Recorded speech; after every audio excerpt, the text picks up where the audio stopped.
Hi ಎಲ್ರಿಗೂ ನಮಸ್ಕಾರ. ಭೂಮಿ ಕನ್ನಡ ಚಾನಲ್ಗೆ ಎಲ್ಲರಿಗೂ ಸ್ವಾಗತ. ಸೊ ಇವತ್ತು ಸಿಂಪಲ್ಲಾಗಿ ಸ್ಪೈಸಿಯಾಗಿ ಹೋಟೆಲ್ ಸ್ಟೈಲಲ್ಲಿ ಒಂದು ಪಲಾವ್ ರೆಸಿಪಿಯನ್ನು ಮಾಡ್ತಾಯಿದ್ದೀನಿ. ಇದು ತುಂಬಾ ಈಸಿಯಾಗಿ ಕಡಿಮೆ ಇಂಗ್ರೀಡಿಯೆಂಟ್ನ ಯೂಸ್ ಮಾಡಿಕೊಂಡು ಮನೆಯಲ್ಲಿ ಪಟ್ಟ ಅಂತಾನೆ ಮಾಡ್ಬೋದು.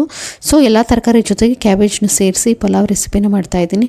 ಖಂಡಿತ ರೆಸಿಪಿನ ಎಲ್ಲರೂ ಟ್ರೈ ಮಾಡಿ, ಹಾಗೆ ಹೇಗೆ ಬಂದಿದೆ ಅಂತ ಕಮೆಂಟ್ ಮಾಡಿ ತಿಳಿಸಿ. ಅದಕ್ಕೆ ಮುಂಚೆ ಹೊಸದಾಗಿ ಯಾರ್ಯಾರು ನನ್ನ ಚಾನಲ್ನ ನೋಡ್ತಿದ್ರು ದಯವಿಟ್ಟು ಚಾನಲ್ನ ಸಬ್ಸ್ಕ್ರೈಬ್ ಮಾಡ್ಕೊಂಡು ನೋಡಿ. ಹಾಗೆ ನಿಮ್ಮ ಫ್ಯಾಮಿಲಿ ಹಾಗೂ ಫ್ರೆಂಡ್ಸ್ ಜೊತೆ ನಾನು ಎಲ್ಲ ವಿಡಿಯೋಸ್ನು ಲೈಕ್ ಮಾಡಿ, ಶೇರ್ ಮಾಡಿ, ಕಮೆಂಟ್ ಮಾಡಿ ತಿಳಿಸಿ. ನೋಡ್ತಿರ್ಬೋದು ತುಂಬಾ ಸುಲಭವಾಗಿ ವೈಟ್ ಪಲಾವ್ ರೆಡಿಯಾಗಿದೆ.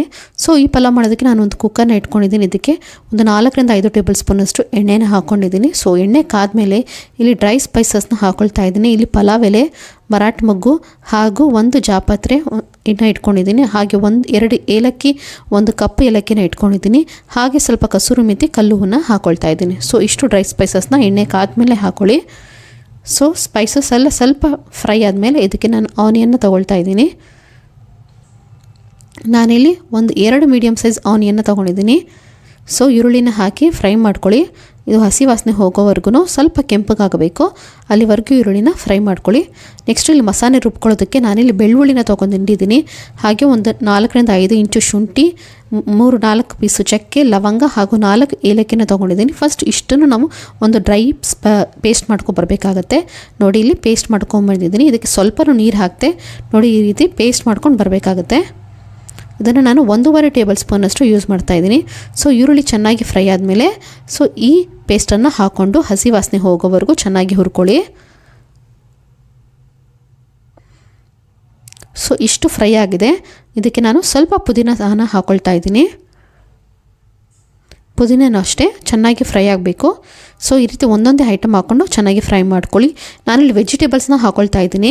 ನಾನಿಲ್ಲಿ ಕ್ಯಾರೆಟ್ ತೊಗೊಂಡಿದ್ದೀನಿ, ಬೀನ್ಸ್ ತೊಗೊಂಡಿದ್ದೀನಿ, ಹಾಗೆ ಆಲೂಗಡ್ಡೆನ ತೊಗೊಂಡಿದ್ದೀನಿ, ಹಾಗೆ ಕ್ಯಾಬೇಜ್ನ ತೊಗೊಂಡಿದ್ದೀನಿ. ಎಲ್ಲನೂ ಈ ರೀತಿ ಕಟ್ ಮಾಡಿಕೊಂಡು ಹಾಕ್ಕೊಳ್ತಾ ಇದ್ದೀನಿ.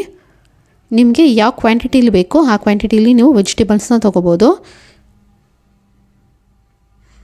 ಕ್ಯಾಬೇಜ್ನ ಅಷ್ಟೇ ಸ್ವಲ್ಪ ದಪ್ಪ ಸೈಜಲ್ಲಿ ಎಲ್ಲ ವೆಜಿಟೇಬಲ್ಸ್ನ ಕಟ್ ಮಾಡಿಕೊಂಡು ಹಾಕ್ಕೊಳ್ತಾ ಇದ್ದೀನಿ. ಸೊ ವೆಜಿಟೇಬಲ್ಸ್ನ ಹಾಕಿ ಚೆನ್ನಾಗಿ ಎಣ್ಣೆಯಲ್ಲಿ ಹುರ್ಕೊಳ್ಳಿ. ನೆಕ್ಸ್ಟು ಇದಕ್ಕೆ ರುಚಿಗೆ ತಕ್ಕಷ್ಟು ಉಪ್ಪನ್ನು ಹಾಕ್ಕೊಳ್ತಾ ಇದ್ದೀನಿ. ಸೊ ಉಪ್ಪನ್ನು ಹಾಕಿ ಚೆನ್ನಾಗಿ ಒಂದು ಸಲ ಮಿಕ್ಸ್ ಮಾಡ್ಕೊಳ್ಳಿ. ನೆಕ್ಸ್ಟ್ ಇದಕ್ಕೆ 1 ಟೇಬಲ್ ಸ್ಪೂನಷ್ಟು ಧನಿಯಾ ಪುಡಿನ ಯೂಸ್ ಮಾಡ್ತಾ ಇದ್ದೀನಿ. ಸೊ ಧನಿಯಾ ಪುಡಿನ ಹಾಕಿ ಚೆನ್ನಾಗಿ ಫ್ರೈ ಮಾಡ್ಕೊಳ್ಳಿ. ಸೊ ಇದು ಚೆನ್ನಾಗಿ ಫ್ರೈ ಆಗ್ತಿದೆ. ಇದಕ್ಕೆ ನಾನು ಲಿಡ್ಡನ್ನು ಕ್ಲೋಸ್ ಮಾಡಿ ಬೇಯೋದಕ್ಕೆ ಬಿಡ್ತೀನಿ. ನೆಕ್ಸ್ಟ್ ಸ್ಟೆಪ್ಪಲ್ಲಿ ಇನ್ನೊಂದು ಮಸಾಲೆನ ನಾವಿಲ್ಲಿ ಗ್ರೈಂಡ್ ಮಾಡ್ಕೋಬೇಕಾಗತ್ತೆ. ಸೊ ಖಾರಕ್ಕೆ ಹಸಿಮೆಣಸಿನ್ಕಾಯಿ, ಸ್ವಲ್ಪ ಪುದೀನ, ಒಂದು 4ರಿಂದ 5 ಎಲೆ ಹಾಗೂ 1 ಹಿಡಿಯಷ್ಟು ಕೊತ್ತಂಬರಿ ಸೊಪ್ಪು ತೊಗೊಂಡಿದ್ದೀನಿ. ಸೊ ಇಷ್ಟನ್ನು ನಾವು ಪೇಸ್ಟ್ ಮಾಡ್ಕೊಂಡು ಬರಬೇಕಾಗತ್ತೆ. ಸೊ ನೋಡ್ತಿರ್ಬೋದು ಇಲ್ಲಿ ತರಕಾರಿ ಬೇಯ್ತಾ ಇದೆ. ನೋಡಿ, ಒಂದು 3/4 ಭಾಗದಷ್ಟು ತರಕಾರಿ ಬಂದಿದೆ. ನೆಕ್ಸ್ಟು ಪೇಸ್ಟ್ ಮಾಡ್ಕೊಂಡಿರೋ ಇಂಗ್ರೀಡಿಯೆಂಟ್ಸ್ನ ನಾನಿಲ್ಲಿ ಇದಕ್ಕೆ ಹಾಕ್ತಾಯಿದ್ದೀನಿ. ಸೊ ನೀರನ್ನು ಸೇರಿಸಿ ಸ್ವಲ್ಪ ಪೇಸ್ಟ್ ಮಾಡ್ಕೊಂಡಿರುವಂಥ ಕೊತ್ತಂಬರಿ, ಪುದೀನ ಹಾಗೂ ಹಸಿಮೆಣಸಿನ್ಕಾಯಿನ ಇದಕ್ಕೆ ಹಾಕ್ಕೊಂಡು ಚೆನ್ನಾಗಿ ಇದನ್ನು ಫ್ರೈ ಮಾಡ್ಕೋಬೇಕಾಗತ್ತೆ. ಸೊ ಲಿಡ್ಡನ್ನ ಕ್ಲೋಸ್ ಮಾಡಿ ಇದನ್ನು ಮತ್ತೆ ಬೇಯೋದಕ್ಕೆ ಬಿಡಬೇಕಾಗುತ್ತೆ. ಹಸಿ ವಾಸನೆ ಹೋಗಿ ಮಸಾಲೆ ಕೂಡ ಚೆನ್ನಾಗಿ ಇಲ್ಲಿ ಕುದೀತಾ ಇದೆ. ಇದಕ್ಕೆ ಅಕ್ಕಿನ ಸೇರಿಸ್ಕೊತಾ ಇದ್ದೀನಿ. ನಾನಿಲ್ಲಿ 1.5 ಕಪ್ ಅಷ್ಟು ಕಪ್ಪನ್ನು ಅಳತೆ ಅಷ್ಟು ನಾನಿಲ್ಲಿ ಅಕ್ಕಿನ ತೊಗೊಂಡಿದ್ದೀನಿ. ಸೊ ಅಕ್ಕಿನ ಸೇರಿಸಿ ಚೆನ್ನಾಗಿ ಮಸಾಲೆ ಜೊತೆಗೆ ಹುರ್ಕೊಳ್ಳಿ.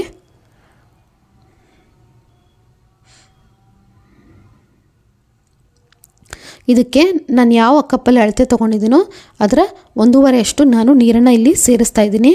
ಸೊ 1.5 ಕಪ್ ಅಳತೆ ಅಕ್ಕಿಗೆ ನಾವಿಲ್ಲಿ 2 ಕಪ್ಪಷ್ಟು ನೀರನ್ನು ಸೇರಿಸ್ಕೋಬೇಕಾಗುತ್ತೆ. ನೆಕ್ಸ್ಟ್ ನಾನಿಲ್ಲಿ ಟೊಮೊಟೊನ ಹಾಕ್ಕೊಳ್ತಾ ಇದ್ದೀನಿ. 2 ಮೀಡಿಯಮ್ ಸೈಜ್ ಟೊಮೊಟೊನ ಈ ರೀತಿ ಚಿಕ್ಕದಾಗಿ ಕಟ್ ಮಾಡಿ ಹಾಕ್ಕೊಳ್ಳಿ. ನೆಕ್ಸ್ಟ್ ಇದಕ್ಕೆ ನಾನು ನಿಂಬೆ ಹುಳಿನ ಹಾಕ್ಕೊಳ್ತಾ ಇದ್ದೀನಿ. ಲಾಸ್ಟ್ ಕೊನೆಯದಾಗಿ 1 ಟೇಬಲ್ ಸ್ಪೂನಷ್ಟು ತುಪ್ಪನ ಹಾಕ್ಕೊಳ್ತಾ ಇದ್ದೀನಿ. ಸೊ ಎಲ್ಲನೂ ಸೇರಿಸಿ ಚೆನ್ನಾಗಿ ಮಿಕ್ಸ್ ಮಾಡ್ಕೊಳ್ಳಿ. ಸೊ ಲಿಡ್ಡನ್ನು ಕ್ಲೋಸ್ ಮಾಡಿ ಇದು ಅಷ್ಟೇ ಚೆನ್ನಾಗಿ ಕುದಿಬೇಕು. ಸೊ ಚೆನ್ನಾಗಿ ಕುದೀತಾ ಇದೆ. ಸೊ ಅಕ್ಕಿ ಕೂಡ ನೋಡಿ ಮೇಲ್ಗಡೆ ಬಂದಿದೆ. ಇಲ್ಲಿವರೆಗೂ ಅದನ್ನು ನೀವು ಚೆನ್ನಾಗಿ ಕುದಿಸ್ಕೋಬೇಕಾಗತ್ತೆ. ಸೊ ಮಸಾಲೆ ಎಲ್ಲ ಚೆನ್ನಾಗಿ ಕುದ್ಮೇಲೆ ಲಿಡ್ಡನ್ನು ಕ್ಲೋಸ್ ಮಾಡಿ ಒಂದೇ ಒಂದು ವಿಷಲ್ ಕೂಗಿಸ್ಕೊಬೇಕಾಗತ್ತೆ.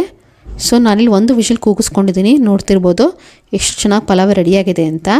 ಸೊ ಹೋಟೆಲೆಲ್ಲ ಈ ರೀತಿ ವೈಟ್ ಪಲಾವನ್ನು ನೀವು ಟೇಸ್ಟ್ ಮಾಡಿರ್ತೀರಾ. ಇದು ಚಟ್ನಿ ಜೊತೆಗೆ ತುಂಬಾ ಚೆನ್ನಾಗಿರುತ್ತೆ. ಹಾಗೆ ಮೊಸರು ಬಜ್ಜಿ ಜೊತೆಗೂ ಕೂಡ ಇದು ಒಳ್ಳೆ ಕಾಂಬಿನೇಷನ್. ಖಂಡಿತ ಈ ರೆಸಿಪಿನ ಎಲ್ಲರೂ ಟ್ರೈ ಮಾಡಿ. ಹಾಗೆ ಹೇಗೆ ಬಂದಿದೆ ಅಂತ ದಯವಿಟ್ಟು ಕಮೆಂಟ್ ಮಾಡಿ ತಿಳಿಸಿ. ಓಕೆ, ಈಗ ಚೆನ್ನಾಗಿ ಒಂದು ಸಲ ಮಿಕ್ಸ್ ಮಾಡ್ಕೊಂಬಿಟ್ರೆ so white pulao, cabbage pulao hotel ಸ್ಟೈಲಲ್ಲಿ ರೆಡಿ ಆಗಿಬಿಡುತ್ತೆ. ವಿಡಿಯೋ ನೋಡೋದಕ್ಕಾಗಿ ಎಲ್ಲರಿಗೂ ಧನ್ಯವಾದಗಳು.